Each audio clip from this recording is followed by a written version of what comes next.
This is the book of Second Timothy, chapter 3, verse 1. This know also that in the last days perilous times shall come. And this is the book of Matthew, chapter 24, and verse 12.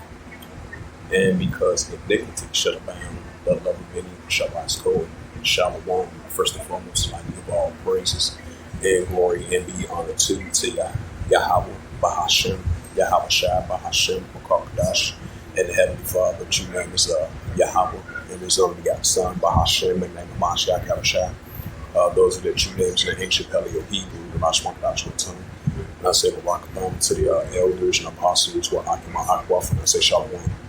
And this is a recent news article that took place outside of Target, the northern part of Austin, Texas. That happened earlier today. I would say like 2-3 hours ago, over in northern Austin, Texas, outside of the Target. And you had this individual. He was 32 years old, and they said he was living with a history of mental illness. So I'll play this video clip right here. And I believe some ABC News reported this earlier today. Yeah, this is from ABC News as of August the 11th, 2025. It says 3 dead, marks a total of 4 people were shot, and I believe the fourth victim was a child that was involved in this. Yeah, so it was like 4 people shot and 3 dead, and the suspect is in custody.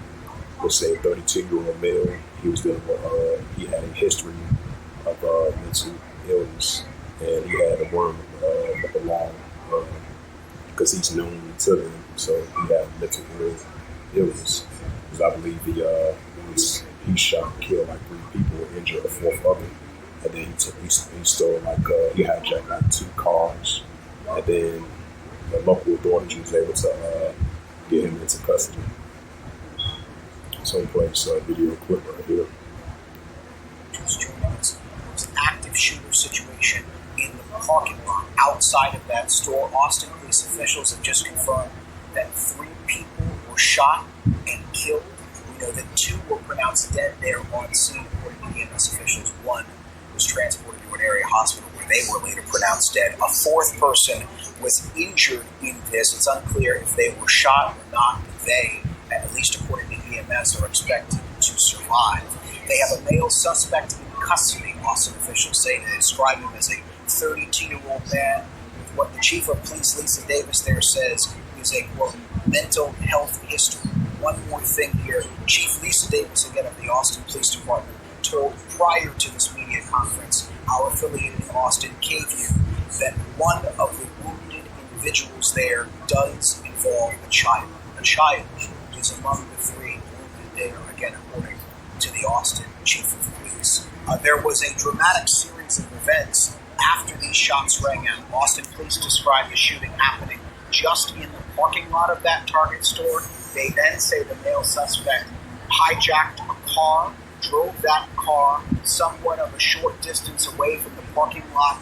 That car then appeared to be disabled in some way, and then this individual, again a 32-year-old male suspect, Austin police say, took another car from a Volkswagen dealership.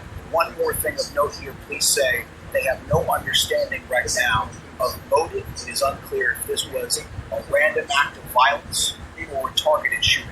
I do want to bring in now ABC contributor and former NYPD Chief of Detectives Robert Boyce, because Robert, as we now piece together exactly what transpired here, where does the investigation go from here? As you just heard me say, they have no idea on motive at this hour. That is what the chief said. What do they look for to determine? So right now they're going to take a look at this individual. Well, they said it has a mental illness history. Right? And what started this whole thing? Was it a robbery of some kind? Was it just brute violence? So they have a lot, and they got him in custody. They got someone called and identified him. Said he was acting irresponsibly, and they arrested him. So that's good news. He hijacked 1 car, he stole a 2nd car. He was on a spree here, and it ended quickly. And that's the good news here. We don't know what happened here. Initially started this. His history is important. The chief did a good job of giving some preliminary information early on in the investigation. That always sits well. That telling people that this is stabilized. This person's in custody. That's important right now. Everything else we'll figure out. He never got into the store, but that's probably a good thing because there's a lot of people who are targets these days. If you were just joining us, there was an active shooter situation